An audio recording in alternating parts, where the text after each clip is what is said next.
Okay, I think we are live. We are live, and someone has already PM'd for maths. That's good to know. Thanks for joining me.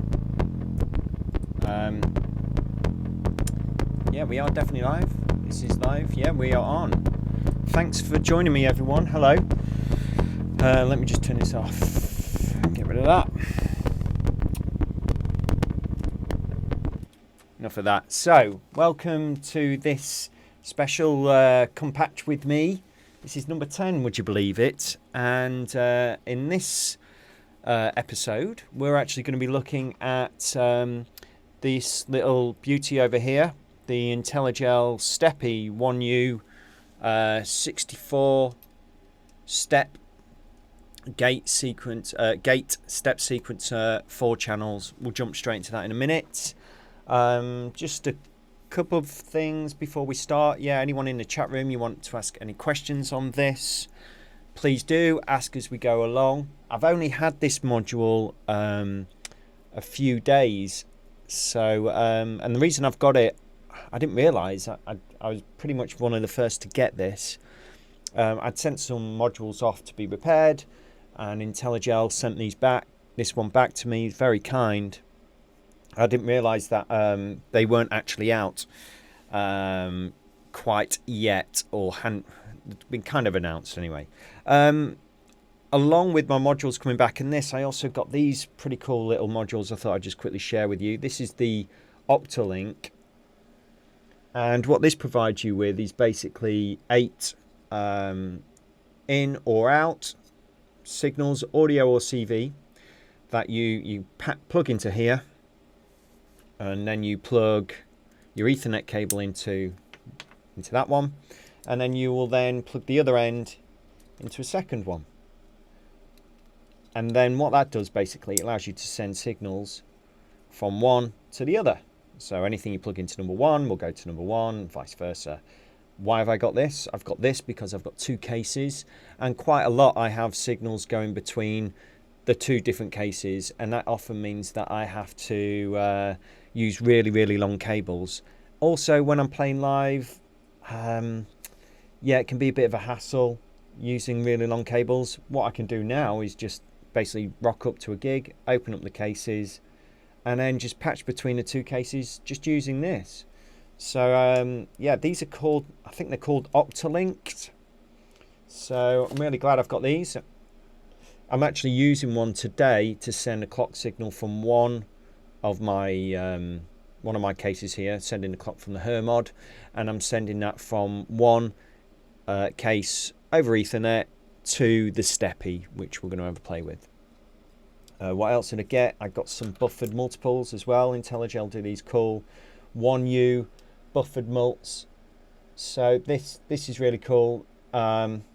I guess this is a bit of a 1U extravaganza come patch with me, because I'm quite big on 1U. If you look at my rack, I've got quite a lot in there. I've got quite a lot by Pulp Logic, and 1Us are just a really great way of using logics and utilities without using up precious space in your cases, basically. So I'd definitely recommend, if you're building or designing your own case, to I'd stick a 1U rack in there, definitely inside of your case, just to put utilities in.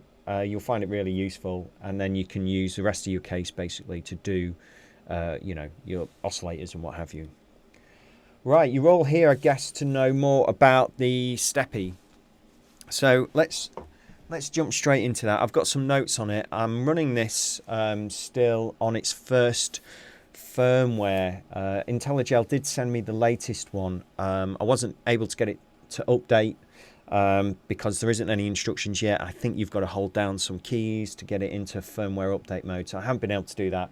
So sorry guys. I don't think there's any differences anyway in the update as of yet. I think it's just more about bugs and stability. But to be honest, I ain't had any problems with it. I've been really happy with this.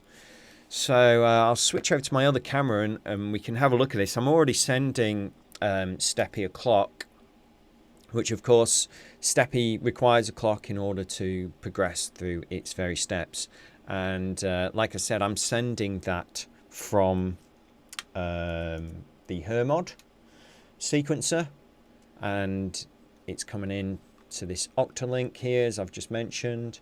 I'll take that and then clock into there. On the front of the Steppy, we've got a reset. We've got 16 buttons. And then we've got 4 outputs as well. So it's 4 individual outputs. Now it's only showing 16 steps here, but there are additional pages you can go into to show you an additional 16 steps. Hence, it'll go to 64 essentially. So let's get stuck in. I've got this connected to my Bitbox, and the Bitbox I really like to use. This is a sampler that I use. If you're not familiar with a Bitbox, it's pretty cool. It allows you to load samples into it. It time stretches them. It's a bit like having Ableton in a box, really. But it does one shots. It's got a touch screen in it, or you can trigger things via CV, which is what we're going to do today. So in its simplest form, in its play mode here in Steppy, you've got you can see the clock going in already, as I say. You can just simply tap in. Let's go 4 to the floor. So that is sending CV out into the Bitbox, and it's triggering this kick drum sample. I just thought I'd play with drums today. Obviously, you can use this in a much more creative way, and you can use it with envelopes or anything like that, basically. But I'm just going to play around with some kicks and snares and all that kind of thing, just so I can illustrate things a little bit easier. So yeah, you just tap those in.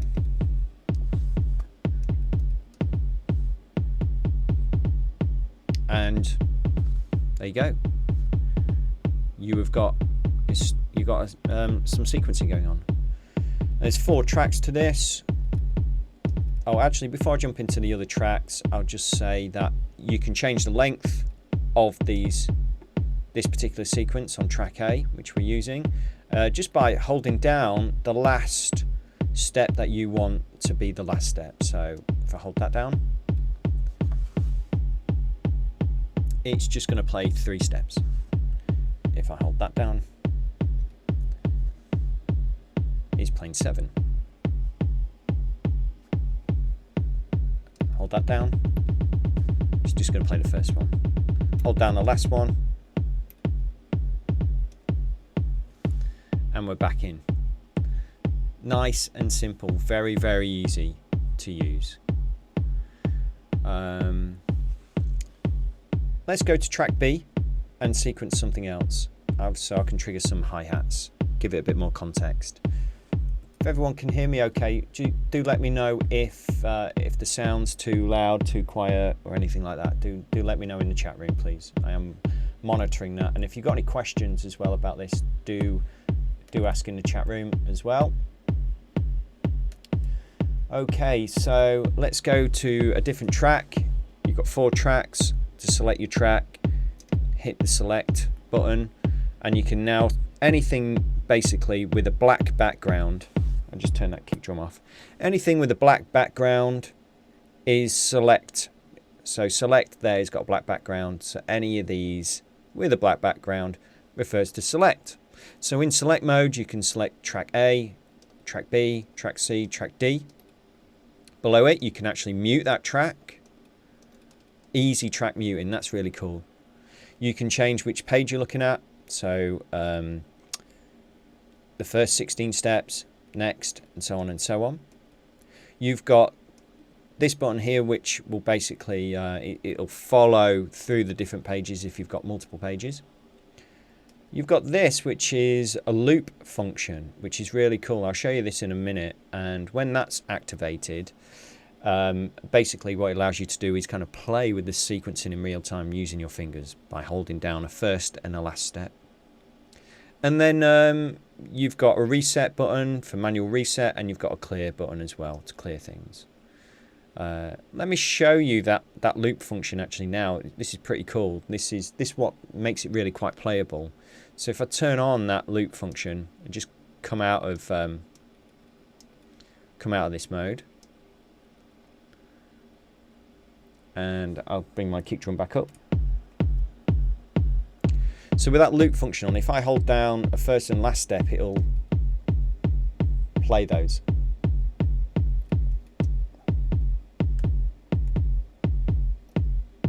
Ignoring how many there are in the track.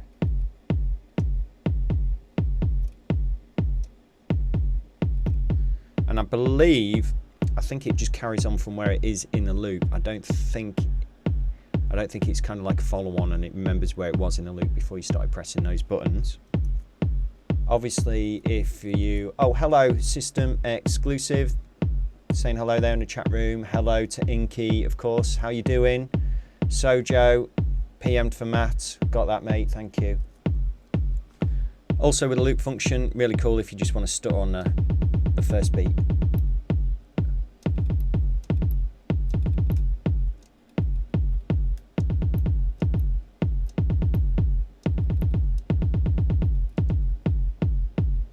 And that function, you just turn on and off it here. When that function's on, one thing to note, you can't put in new steps. That won't work because it's looking to basically loop. So if we turn that off, we can now put more steps back in. Like that. Easy peasy. It's really nice. I believe this loop function only corresponds to the track that you're on. So if we go to track B, oh no, that loop function looks like a universal function. So if that's on, it'll apply to all of them. So if I go to track B now, and let's program in some, in fact you can see track B is working only in 4 steps there. That's my fault, I would have done that earlier. If I hold down the last step, we should have all 4. Oh sorry, I've got loop on, of course.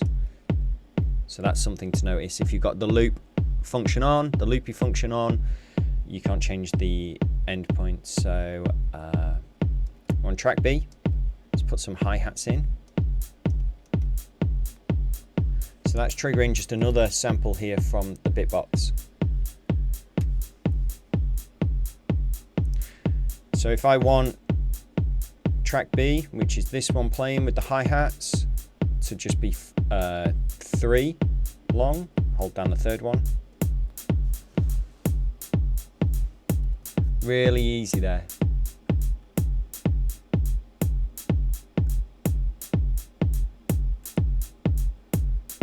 Hello there, Monkey Moon. Like and subscribe. Thanks for that. So that's easy to make different rhythms per track just by holding down the last stage. Kind of like what you do on a Beat Step Pro. And then of course if we turn on the loopy function as we mentioned,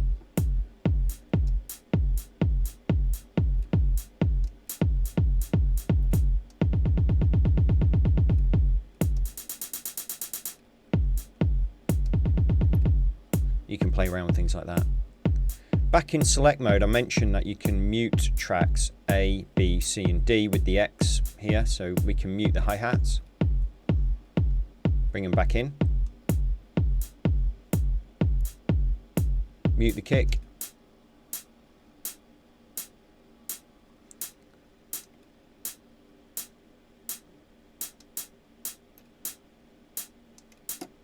and then let's make that track go for 4 now and bring back the kicks.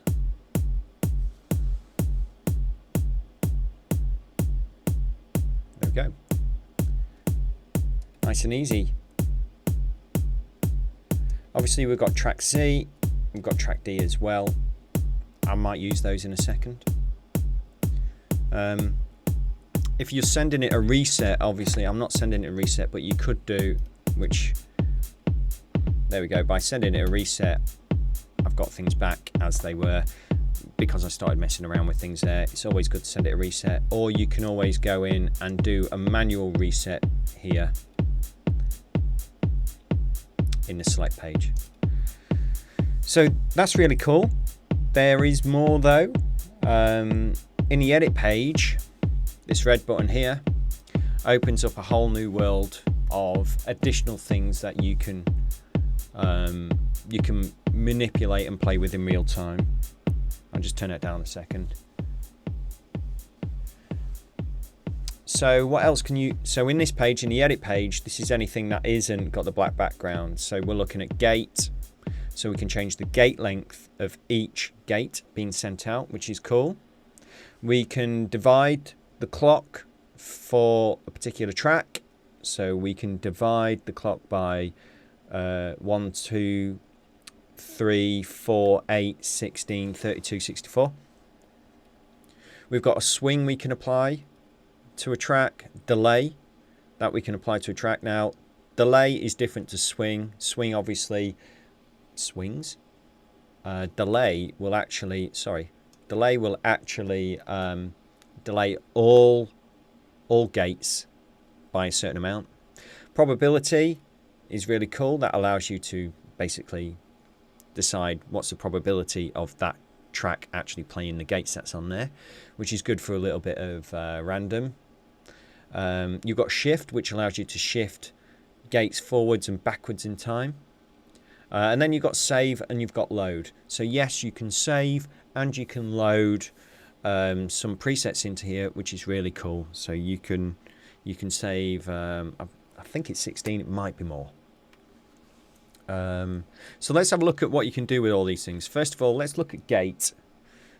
What I'll actually do is come out of there, and I'm just going to mute the hi-hats for a second, just so we're hearing the kick drums. Let's go into edit mode, and we've got gate here. Now over on my bitbox, I can actually change how it's receiving and looking at the CV inputs. So at the minute, it's looking at trigger mode, which means it'll ignore the length of a gate coming into it. It'll just receive a CV and it'll play that sample. But if I change this to gate mode, it'll only play that sample for the length of the gate that is coming in, basically. At the minute, we've got its shortest gate that Steppy can produce. And then if we increase the length of the gate using these top buttons here, it'll play more of that kick drum sample. So if we go about halfway,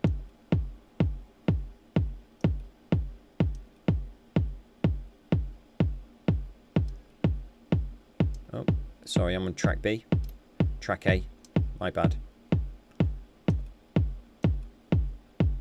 So halfway, you can hear a little bit more coming in that kick drum. Now it's playing a lot more, so you're getting that tail of the kick drum, or you can just go very short.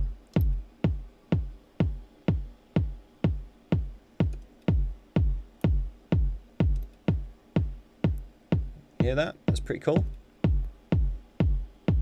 So obviously that'll only work if you've got a sample player or something that corresponds to gate lengths, basically, which the bitbox does. So that's really cool. So I'm going to leave that on max for now. Let's have a look at clock. In clock mode, you can clock divide that track. In order to hear what this is doing, I guess we'll put the hi-hats back in. So I'll come out of this mode, and I'm just going to put the hi-hats back on, unmuted them. And what I'm going to do is I'm going to divide the clock of track B, which has got the hi-hats on. So I'm going to edit mode, clock, and I'm going to divide this now by 2.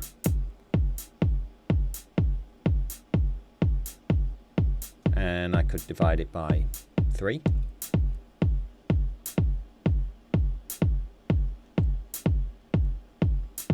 Let's put some more steps in on the hi-hat so we can really hear that working.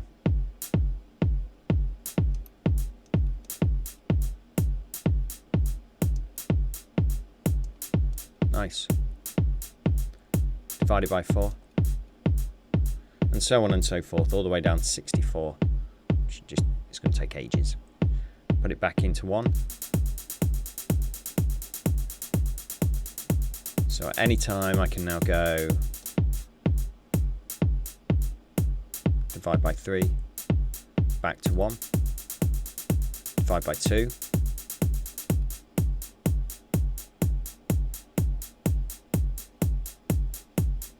So back to 1.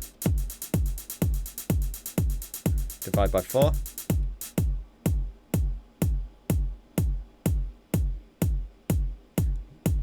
Divide by 2. Divide by 1. You get my drift. Nice and easy. Makes it very playable. It's what I was really excited about when I started hearing about this. I thought, how playable is this, or is it just a set it and leave it kind of thing? But it is very playable. Let's have a look what else we can do on the hi-hat page. Still, let's go with swing. So let's turn up the amount of swing.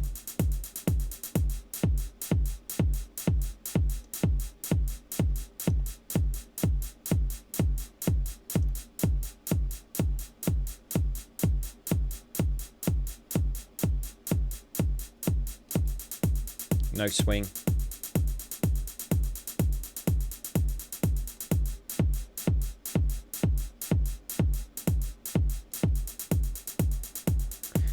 And let's play with delay. Jimmy in the chat room, I like playable sequences too. I think anything that allows you to interact with the sequencing in real time it's only going to be a good thing, as long as it's in a meaningful way, of course. Let's delay that track, the hi-hat track.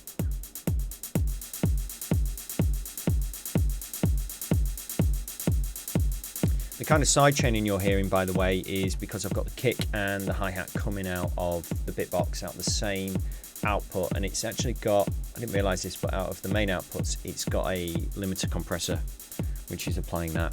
It's quite nice actually.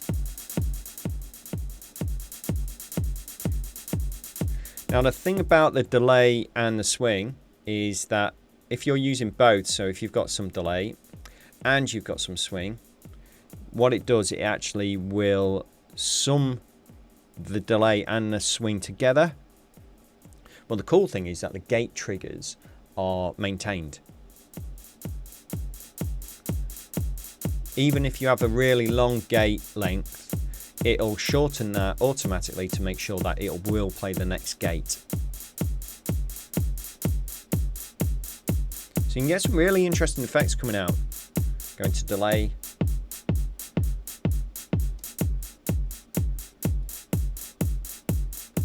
There we go. Now if we go into probability, you can see all those red lights are lit up. That means probability wise it's going to play 100% all the time. If we put it to 50%,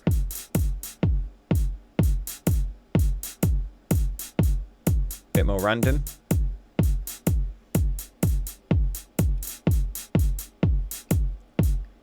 Just turn the kick down a bit. There we go. Put it at pretty much 0. Hi-hats are going to play like every now and then. Nearly maximum. Let's take the delay and swing off.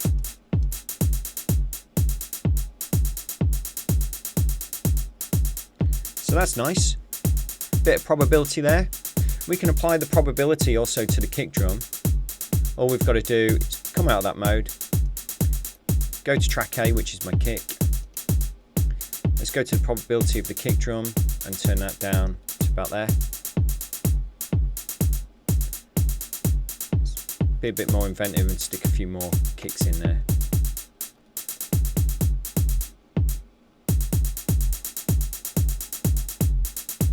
So now it's kind of randomizing the playback of both the kick and the snare unless they're on 100.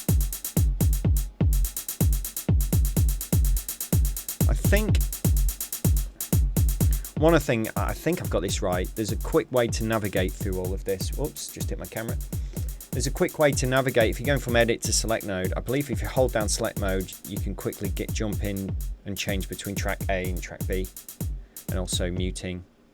So there's quick keys as well, which is really cool. You don't have to come out, go into a mode, do your thing. You can stay in that mode, hold it down, and do that kind of thing. Let's put the probability back up then to 100 for both.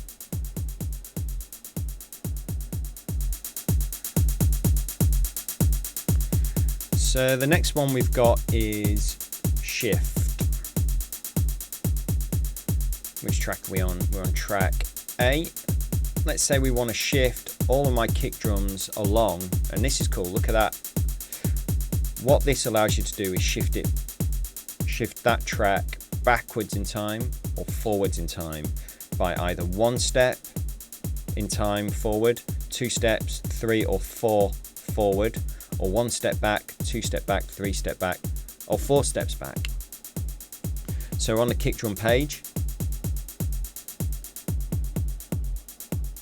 and I'm going to send my kick drum forward 2 steps. And another 2, another 3.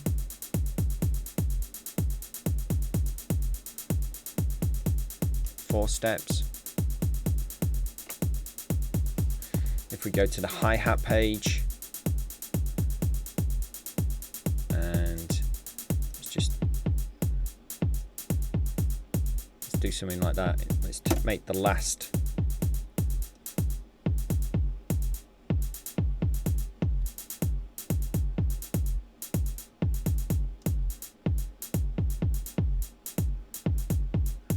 Okay. And let's shift the hi-hats now, forward or backwards. I'm moving forward by 3.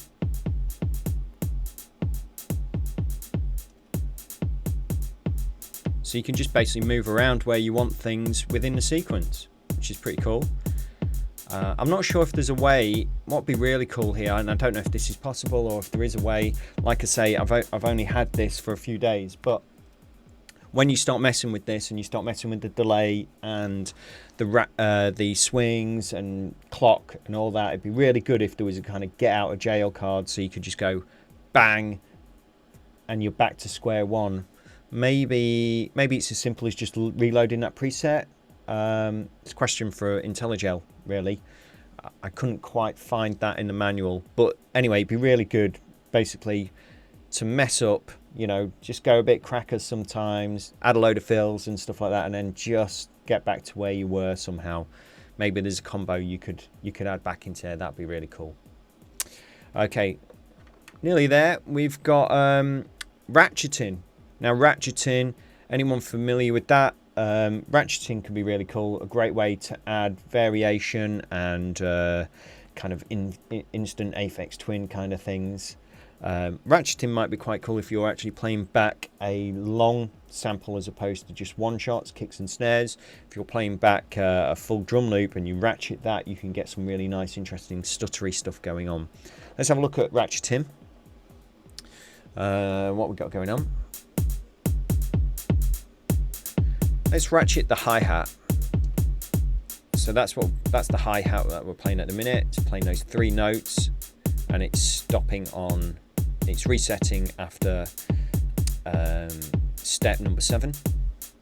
To ratchet, we hold down edit, and you get this flashing red light. Now, anywhere you hold down, anywhere you put in a step for ratcheting, it'll ratchet on that step. So if I want to ratchet on step 3, press that, and then you determine how much you want it to ratchet by pressing one of the bottom row here. So if we ratchet a little bit,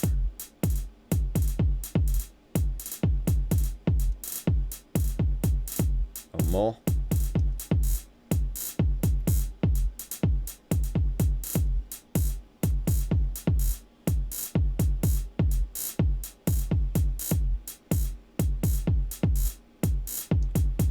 no ratchet. If we want to ratchet on one of the kick drums, let's go to track A.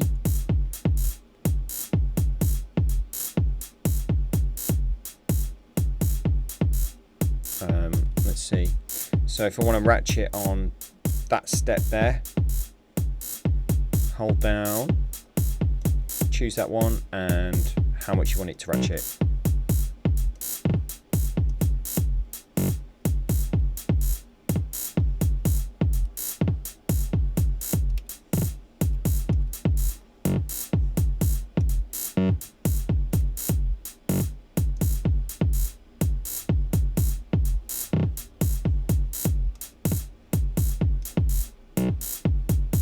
So ratcheting, really nice and easy to do.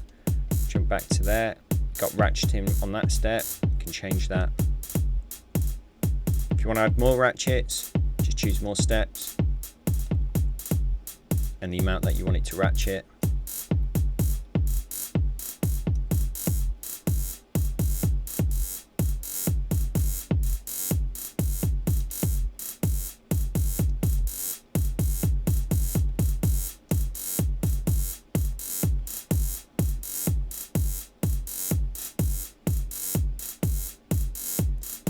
Track hi-hats, let's go back into ratcheting mode.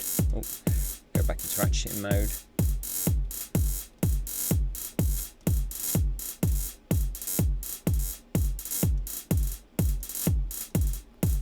So that can be pretty cool. It'd be really cool if there was an input to modulate that. That'd be awesome. But you know, this module is what it is.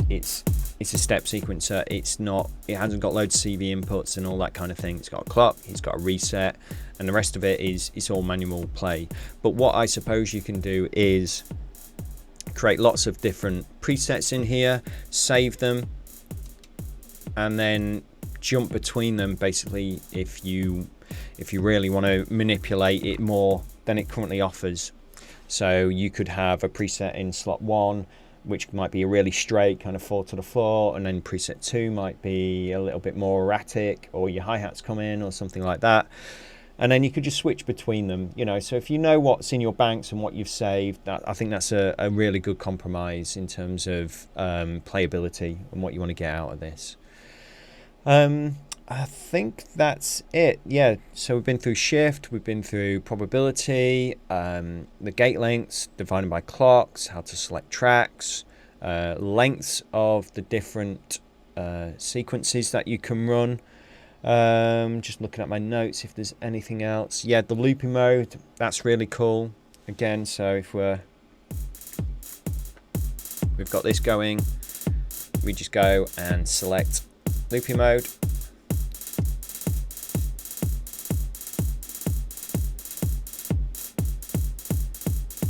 What I would like to see, if this is possible in Intellijel, what I would really like to see is that looping mode is really cool, and sometimes you think, oh, I want it to stay like that. Obviously your hands are tied to it at that point. Is there a way you could latch that? Perhaps while you're holding down the start and the first and last step, maybe if you then clicked edit or something like that, it would latch into that mode. Maybe it does that. And I haven't seen that in the manual. Apologies if not. Yeah, that'd be really cool, I think. We did have a few other questions. Some people were asking about sub steps as well. Yeah, I don't think that is possible currently. Someone's asking in a chat room. I think it is pretty much. I'm just trying to think. I guess if you wanted to do sub steps, the way you'd have to look at that, I think, is you would have to divide one of the sequences by 4 or something like that, and then that will allow you to put finer programming in there. That'd be quite interesting. So that's one way around it, I guess. Maybe there's other ways that are coming. Just seeing if we had any other questions as well. Oh yeah, someone asked what size it was. I believe it is, let's have a look here. Yeah, it's 28 HP in terms of size. So it's not too big, not too small, fits in nicely. Quite happy with that. What other questions did we have? A lot of people saying it's quite tempting to get. I think they see the value, and I can see why Intellijel have done this. I think it's a really great thing that they've done here. Oh yeah, someone's asking, can the holes be made bigger for 1U format? Okay, so this is one thing that I keep getting asked about, and that's the 1U format as well, which is, as you can see here, that in my rack, this 1U the IntelliGel will screw into either the top or the bottom row. It won't go into both. It's not wide enough. And I think I'm a bit confused about this. I don't know if there's a standardization thing that hasn't happened here. I mean, 1U is a measurement. 1U is an actual measurement. You can get a tape measure that's measured in U's. And as you know, standard eurorack modules are 3U's. And these are 1U's. So I'm not quite sure why that doesn't quite cover. If you can see some of these other tiles that I've got here by Pulp Logic, they cover from top to bottom, and I can actually screw in top to bottom. To be honest, it doesn't really bother me. I've actually only got this held in at the moment with one screw, and it's absolutely fine. If I could put another screw in the top left, it's not going to move. It's not going to go anywhere. It doesn't bother me. I'm just a little bit confused why it is like that. That's all. What other questions did we have? Someone said they need a 3U version. Yeah. Well, I guess this was designed for 1U. I'm just trying to think if you rotated it around, would it actually fit? You know what I mean? If you rotated it 90 degrees, would it fit in there? It looks almost about the same size. Let's have a look. If I get my pen here. This is very rough. No, I think it's too tall to go in that route. Unfortunately. Never mind. You know, it is what it is. It's designed for 1U, basically. Did we have any other? Someone's asked how many can you fit in 84 HP? Well, if this is 28 HP, you know, you can get a couple of them in there at least anyway. So I don't know if you'd need more than one. Maybe depends how you're going to use it. I think the way that I'm gonna use it basically is to sequence the bitbox mainly to trigger one shots, kicks, hi-hat. Don't tend to use snares that much, maybe a second kick drum, and then the fourth track might be used for sample playback or something like that, or yeah, glitching sample playback, as I mentioned. That'd be quite interesting. And I don't think we had any other questions. Just quickly check the chat room.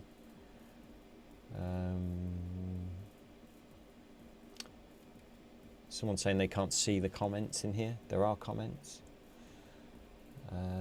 Yeah, oh, someone's asking about paging. If you want to switch between different pages, that's pretty simple. You go into select mode, and then you can switch between page 1, page 2, page 3, page 4, basically. So if you've got your page 1, that's showing you in page 1.